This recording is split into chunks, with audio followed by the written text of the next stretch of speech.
짜고 치는 고스톱일 확률도 있다라고 하더라고. 이중계약으로 이제 계약금만 여러 군데에서 받는 거지, 분양 상담사가. 소유권 이전 등기가 치러지고 나서 또 매매가 돼야 되는데, 소유권 등기 치러지지 않은 상태에서 피만 받고 불법 전매로 이렇게 유혹하는 경우도 있다 하더라고. 그래서 이제 분양사들이 하는 얘기들이 뭐 이거 분양받으면 3%에서 5% 사이 다. 우리가 얘기 나눠볼 게, 분양 상담사에 대해서 조금 얘기를 해보면은 정말 젠틀하고 정장 차려입고 그런 느낌으로 뭔가 이렇게 또 대하다 보니까 손님 입장에서도 호감형이다, 이 사람은 거짓말 치지 않겠지, 이렇게 생각을 하고 얘기를 할 수 있을 텐데, 상황상 미분양되고 이제 그런 것들을 팔아야 되는 분양 상담사들이 있다고 이해가 돼. 그리고 뭐 분양 상담사도 무조건 사기치려고 하는 사람이 또 아닐 수도 있고, 이 시장이라는 게 또 상승도 있고 하락도 있으니까 그 시기를 또 잘 타야 되고. 이제 포모 증후군이라고 하잖아. 남들 다 대박 나는데 나만 뒤처진 것 같다. 그런 공포증에 관해서 사람들은 투자를 할 때 이제 이성보다는 감정이 조금 더 앞서게 되면 잘못된 투자를 할 가능성이 높다. 그런 거에 대한 얘기나, 왜냐면 뭐 상가, 뭐 토지 이제 이런 투자를 할 때 리스크가 분명히 따른다. 그리고 인생에서 가장 큰 금액은 부동산이니까 할 때도 이제 공부를 많이 하고. 맞아. 분양 사기가 나는 외국에서는 걸리지 않을 것 같은 게, 한국인들이 또 유독 부동산을 또 좋아하고, 옛날에 과거 때부터 땅도 없고 빌려서 쓰고, 그래가지고 한국인들 특징이 이게 아파트를 엄청 선호하다 보니까 아파트 값이 많이 뛰는 것도 다 이거의 일환이라고 보거든. 맞아. 그래서 김 부장이 사기를 당했던 것도, 한국인들은 또 남들 잘 되는 거 보면은 시기 질투도 심하고 또 보여지는 거, 남들은 이렇게 월세 받으면서 살아가는데 이런 생각도 하더라고. 그래도 드라마에서도 그래도 친구가 한 명 나오잖아. 건물주 친구. 꼬마 PD 건물주. 1층에 편의점 하나 있고, 야 친구야, 나는 월세 3천만 원인데 이번에 또 다른 층에서 뭐 월세 200 올렸더라, 막 이런 얘기도 하니까, 내가 만약에 김 부장이었어도 그 꼬마 때부터 같이 놀던 친구인데 걔가 뭐 3천 받는다고 하면은 배가 아파서 뭐라도 해야 될 것 같은 그 조급함이 있을 것 같아. 그래서 그게 또 이제 분양 사기로 이어진 거지. 한국인들 특징. 맞아. 일단 비교를 많이 하니까 다른 맞아. 나라에 비교도 많이 하고 자기 처지를 기준으로 이제 자기 인생으로 봐야 되는 기준을 삼아야 되는데, 맞아. 너무 주위 친구, 잘된 친구라던가 뭐 아니면 뭐 매스컴에서 나오고 있는 미디어에 노출된 뭐 성공한 사례들만 보니까 그렇게 된 거지. 맞아. 실제로는 실패 사례가 훨씬 많잖아. 우리가 이제 현업에서 활동을 했는데 맞아. 실패 사례를 공부를 좀 많이 하고 왜 실패했는지, 이런 미디어 자체가 뭐 노출되는 좀 자극적인 거에 좀 적응하지 말고 실제로 현장이 어떤지, 그리고 거기 현장을 갔을 때 어떤 업체가 뭐 이렇게 잘 돌아가 있는지, 맞아. 살아있는 걸 봐야 될 것 같아.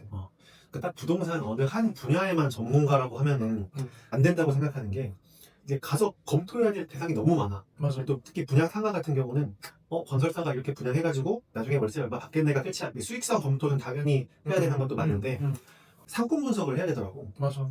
내가 그 당사를 할 게 아니더라도 정말 분양을 받으려면은 그래도 최소한 상권 분석을 해서 어떤 업종이 들어와서 잘 해나갈지. 뭐 갑자기 여기가 학원가 주변인데 갑자기 뜬금없이 뭐 유흥업소가 들어온다거나 뭐 바가 들어온다거나, 그러면은 당연히 이제 임차인은 월세를 못 낼 것이고, 그거는 당연히 월세를 받아야 되는 수분양자 입장에서는 또 리스크가 될 거고, 그런 리스크가 없으려면은 정말 현장 가서 상권이 이런 상권이 있고 몇 세대가 있는 아파트 단지가 있고, 그 아파트 단지에서 이 상가 개수는 몇 개이고, 여기서 더 이상 뭔가 다른 개발이 되지 않으면은 잘 되겠다, 이 상가를 사자, 이렇게 접근해야 되는데, 김 부장처럼 분양 상담사 얘기만 듣고 월세 1,000만 원?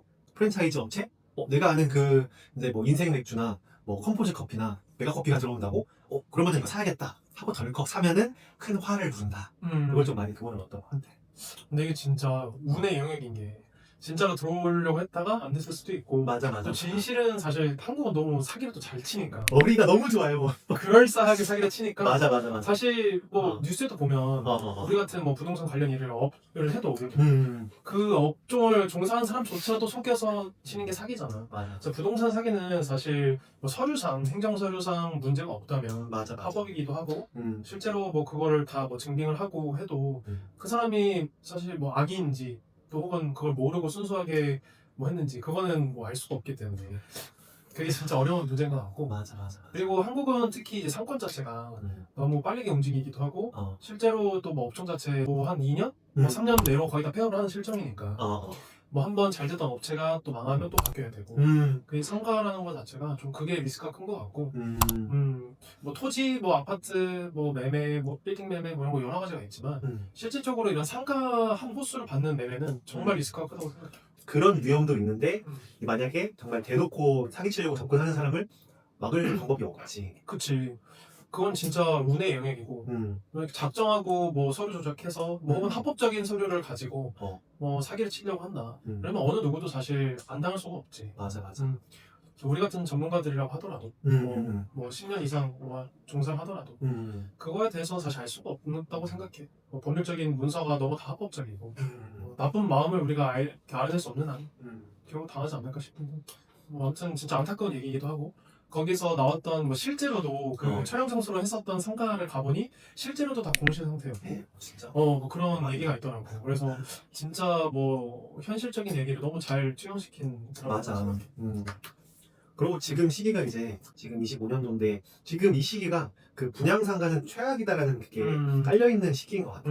맞아. 사회적인 이런 배경도 그렇겠지만 지금이 정말 안 좋은 시기. 그 내가 예전에 공인중개사 자격증을 딸 때 그때 얘기를 했던 게 원수한테 소개를 시켜주는 자격증이 공인중개 자격증이다라고 얘기를 했었던 적이 있었거든. 그만큼 어렵고 쉽게 접근했다가 되게 이제 엄청 몇 년 동안 고생하는 경우도 있고. 그래서 지금 분양상가를 얘기하면은 그렇게 표현하는 게 맞지 않나. 원수한테 추천해주는 이런 부동산, 분양상가. 그렇죠.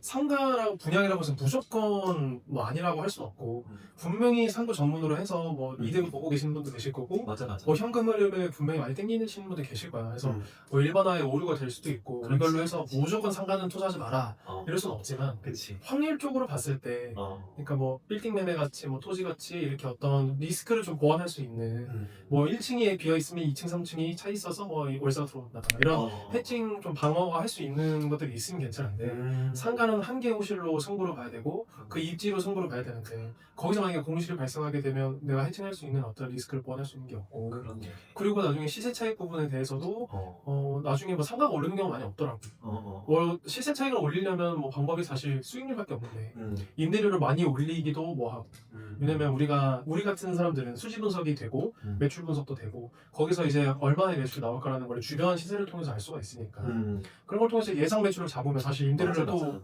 뭐 기하급수적으로 올릴 수 없는 상황이라 같이 상생해야지만 상가 이제 임대인도 운영할 수 있고 해서 나는 되게 조금 엄청 어려운 영역이라고 생각해. 상가 이 한 호실을 분양받는 거야. 정말 맞는 얘기 같아. 다른 꼬마 빌딩 같은 경우는 한 호수가 빠져도 다 위층이 있거나 밑에 층이 있으면은 그래도 어느 정도 금리나 뭐 이자 같은 건 세이브가 되는데 이거는 없으니까. 맞아. 그리고 상가 같은 경우에 뭐 청도 잘 알겠지만 이제 아파트 관리실에 대한 부분도 이슈가 많더라고. 이제 공실이 되어도 이 관리비가 너무 많이 나오니까 뭐 그냥 숨만 쉬어도 관리비만 뭐 60, 70씩 나온다 이런 얘기가 많더라고. 100만 원 이상 나오는 경우도 있고 그래서 맞아. 뭐 내가 뭐 안양에 있는 내 친구가 이제 미용실을 하고 있는데 그 친구 이제 옆 호실들은 다 공실이래. 근데 거기 있는 소유자들이 뭐 숨만 쉬어도 막 100, 200씩 나온다 하더라고. 그러니까 호실이 커질수록 감당해야 될 관리비도 많고 또 임대료는 안 들어오고 이러다 보니까 또 관리단이라서 거기는 이제 또 임대인과 또 다른 영역이라 뭐 직접 관리 업체에서 요구하는 금액을 또 지불하지 않으면 뭐 압류가 걸릴 수도 있고 이런 리스크도 있다 하더라고. 그래가지고 경매가 낙찰 받을 때 관리비가 몇 천만 원 단위로 밀리는 경우가 그런 경우구나. 맞아. 그런 경우도 있고 뭐 대신 이제 경매도 이제 세부적으로 들어가면 뭐 공용 관리비에서 뭐 3개월치만 뭐 납부하고 나머지는 뭐 유예시켜주는 뭐 그런 것도 있고 뭐 자세한 거는 또 있지만 뭐 그런 식으로 또 관리비는 모두가 다 안 내도 되긴 하는데 이제 공용 관리비 또 실제로 부담해야 될 금액이 얼마인지 또 공과금에서 또 전기, 수도, 가스 그런 것처럼 그것도 이제 뭐 경매 낙찰자면 유예할 수 있는 금액이 또 따로 있다고 알고 있거든. 그래서 무조건적으로는 다 부담하는 건 아니지만 실제로 낙찰 받았을 때 들어갈 수 있는 돈들에 대해서는 이제 또 리스크를 다 나눠서 세부적으로 계산하고 들어가야겠다. 그래서 한국은 진짜 투자에 대해서 되게 겁이 없는 것 같아. 어떻게 보면 김 부장도 대기업의 이제 임원이었고 또 일을 정말 잘했고 실무에서. 근데 이제 사람들이 많이 착각하는 게 근로소득으로 자기가 증명했던 실력들은 그 회사의 이미지나 회사의 어떠한 그 톱니바퀴로 어. 좋은 역할은 했지만 이제 사업소득이라는 걸로 빠지게 되면 사업은 직접 본인이 경영과 뭐 실질적인 어떤 실적이 나와야 되고 이제 사업이잖아 말 그대로. 맞아. 그러니까 근로소득으로 내가 정점을 찍어도 실제로 음. 사업에서 망한 사람도 많다. 하니까 좀 별개로 봐야 될 것 같아요. 그래서 부동산은 엄연히 사업 소득이 들어가고 실제로 본인이 어떤 프로젝트를 세워서 돈을 투자하고 거기서 이제 뭐 시세 차익을 챙기든 또 손해를 보든 그런 부분들을 철저하게 계산하고 움직일 줄 알아야 되는데 많은 사람들이 착각을 많이 해요. 이제 대기업들 나왔다고 해서 무조건적으로 내가 투자를 잘하고 무조건적으로 내가 성공 투자를 할 거다. 이거는 아니라고 생각하고 엄연히 다른 영역이라고 생각해서 뭐 이제 이런 전문가들한테 의논을 하거나 실질적으로 그렇게 해서라도 하는 게 좀 리스크를 줄일 수 있지 않을까 생각. 김 부장이랑 상담사랑 앞에 있고 이제 김 부장이 딱 앉아가지고 아 나 사실 뭐 어느 대기업에 있던 이렇게 뭐 부장이었어 이렇게 하는데 그때 자부심이 많이 느껴지더라고. 맞아. 근데 그걸 정확하게 분야 상담사가 캐치해서 이제 아 어쩐지 관리 잘하실 것 같고 그대로 물더라고. 그걸. 맞아. 아니, 잘 모르는구나 확실히. 그 대기업 안에서 그 생태계에 있으면은 그런 밖의 세상에 대해서는 조금 모를 수밖에 없구나. 맞아. 그걸 느꼈던 것 같아. 진짜 대단하긴 하지. 뭐 대기업에서 살아남기 위해서는 어. 이 세상보다 더 힘들 수도 있지. 사실은 사회 축소판이니까. 그치. 얼마나 많은 뭐 영역 다툼과 또 어. 거기서 실적 다툼 뭐 여러 가지 증명해야 될 일이 얼마나 많겠어. 맞아. 근데 이제 또 세상으로 나오면 또 다른 뭐 법칙이 또 적용이 되니 힘들지 않을까. 그래서 참 어려운 것 같아.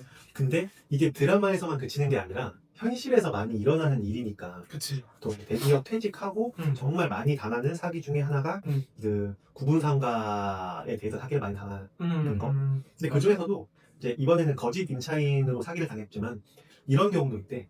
그 분양 상담사 지인이 그냥 계약서를 써보고 이제 그 계약서를 보여주면서 이렇게 계약이 된 상태다. 이렇게 보여지는데 이제 그것도 이제 지인이랑 짜고 치는 고스톱일 확률도 있다라고 하더라고.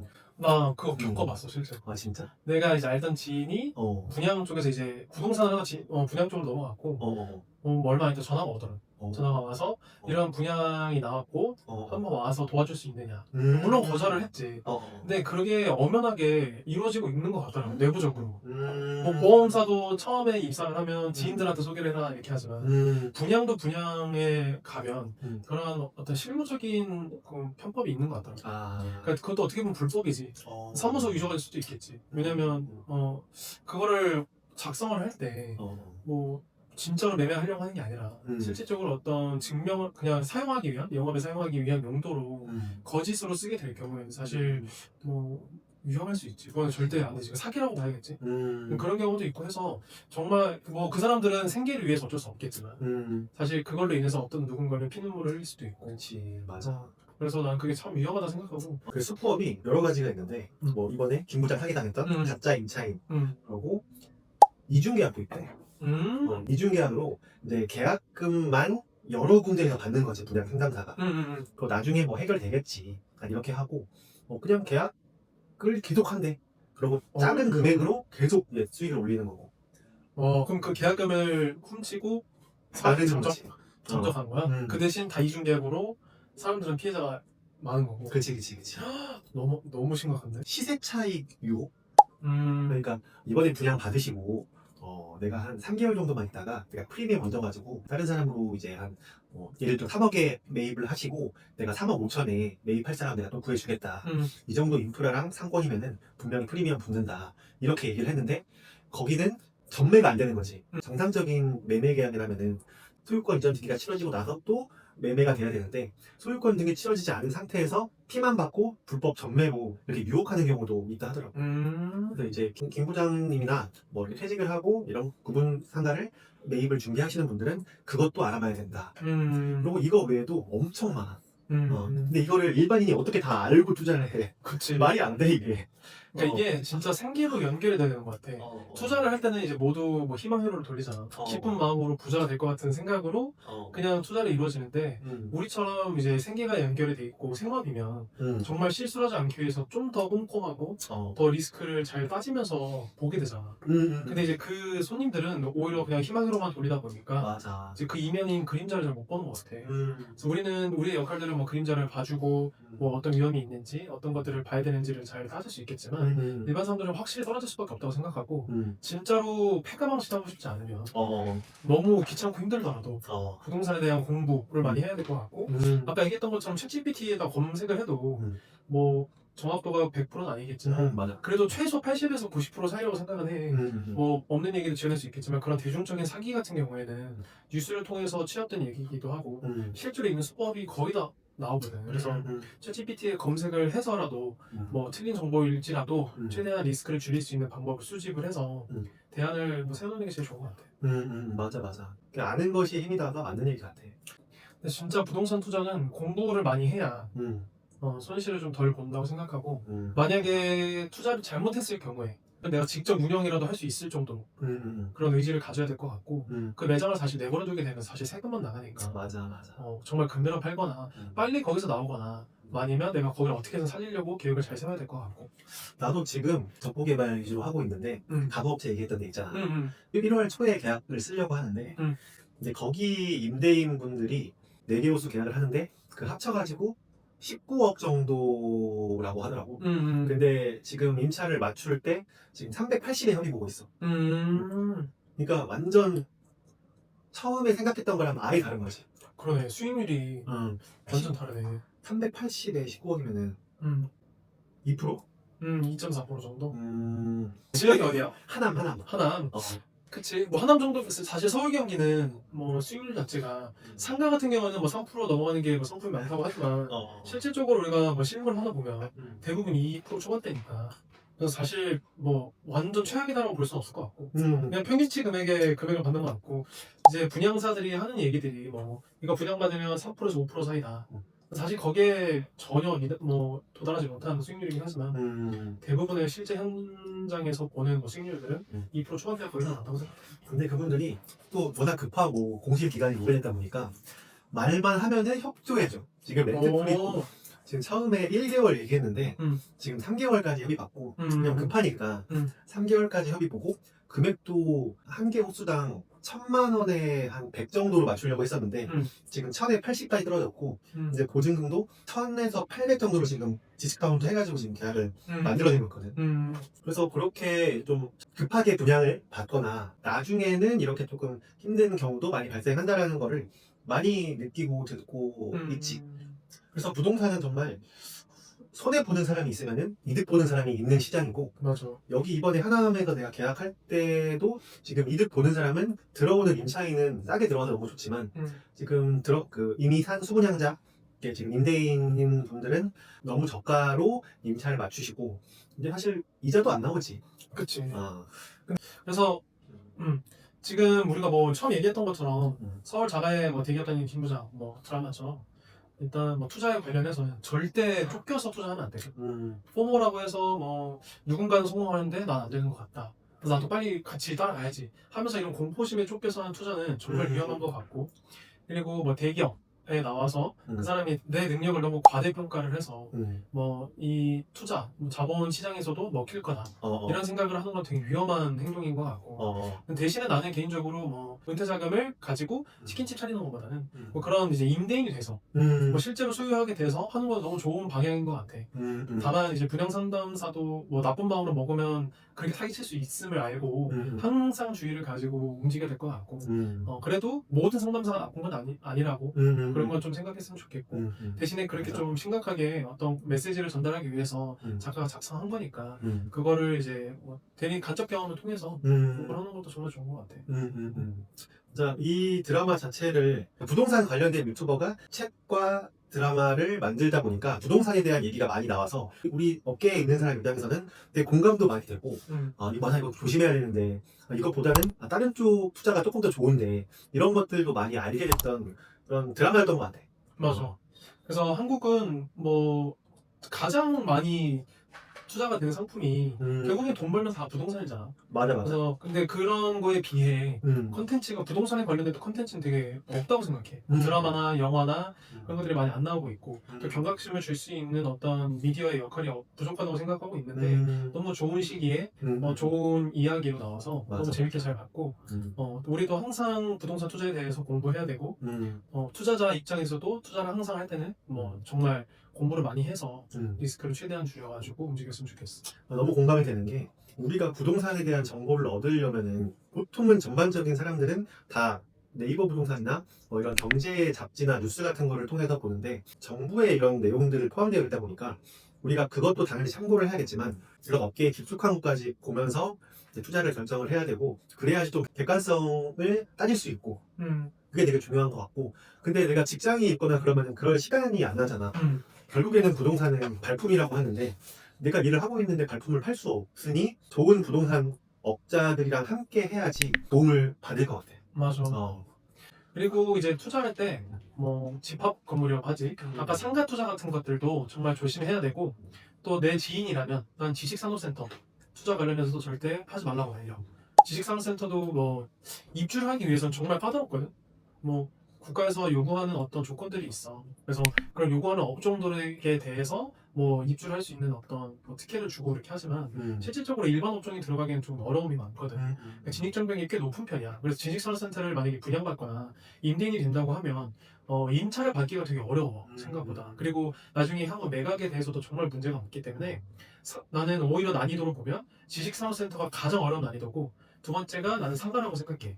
지식산업센터를 분양받는 것보다 차라리 상가 분양이 낫긴 한데 그래도 나는 두 가지 다 말리고 또 세 번째는 뭐 호텔 분양. 호텔 분양도 뭐 관광지에 있는 좋은 위치에 있는 호텔 같은 경우에는 똑같이 분양을 해서 뭐 월 숙박비로 해가지고 고수익을 뭐 보장받을 수 있다 이렇게 얘기하지만 호텔은 우리가 알던 우리도 뭐 똑같이 소비자잖아. 좋은 호텔이 나오면 한 3년, 2년 동안은 괜찮아. 근데 또 그 잘 되는 호텔이 또 좋은 호텔이 생긴단 말이야. 그걸 또 프로모션을 하게 되면 다 거기로 쏠리게 돼. 그럼 호텔 분양을 받게 되면 나중에 매각도 너무 어려운데 또 이제 숙박에 뭐 연결되지 안 되다 보니까 다른 또 호텔로 넘어가다 보니까 수익이 또 낮아지고 그러니까 계속 빚 쌓이다가 결국에는 뭐 경매로 넘어가는 케이스도 너무 많기 때문에 나는 이 세 가지 부동산을 잘 모른다. 그러면 호텔 분양 절대 하지 말고 지식산업센터 분양하지 말고 상가 분양 절대 안 했으면 좋겠어. 부가적인 설명을 한번 하면은 집합 건물이다 보니까 그 집합 건물의 관리에 대한 내용에 업종에 대한 제한이 있는 경우가 많은데 그거를 미리 확인해 보지 않고 그냥 분양 상담사가 이거 업종 되니까 하세요. 약간 이렇게 얘기해서 업종에 대한 확인을 하지 않고 매수를 했다가 큰 거 다치는 사람도 많이 있는 것처럼 이제 집합 건물에는 집합 건물 관리단이 항상 존재하는데 이제 그 규약도 보통 다 분양이 되지 않아서도 소유자가 딱 한 명이어도 그 집합 건물에 관한 규정을 정할 수가 있다 하더라고. 그래서 그 규정 같은 것도 검토를 하고 나서 이제 매입을 해야 되는 것도 중요한 포인트지. 그러니까 부동산 진짜 어려운 것 같아. 어려워. 상품마다 전문성이 다 다르고 맞아. 우리가 뭐 아파트를 잘한다고 하면 또 이제 빌딩 매매로 가면 또 그게 적용이 안 돼. 맞아. 정말 각 분야마다 세부적으로 생태계가 형성돼 있어서 공부를 꼼꼼히 해야 되고 그러는 것 같아. 이렇게 오늘은 이슈가 많이 됐던 사례를 통해서 얘기를 나누게 됐었고 다음에 또 보자 성호야.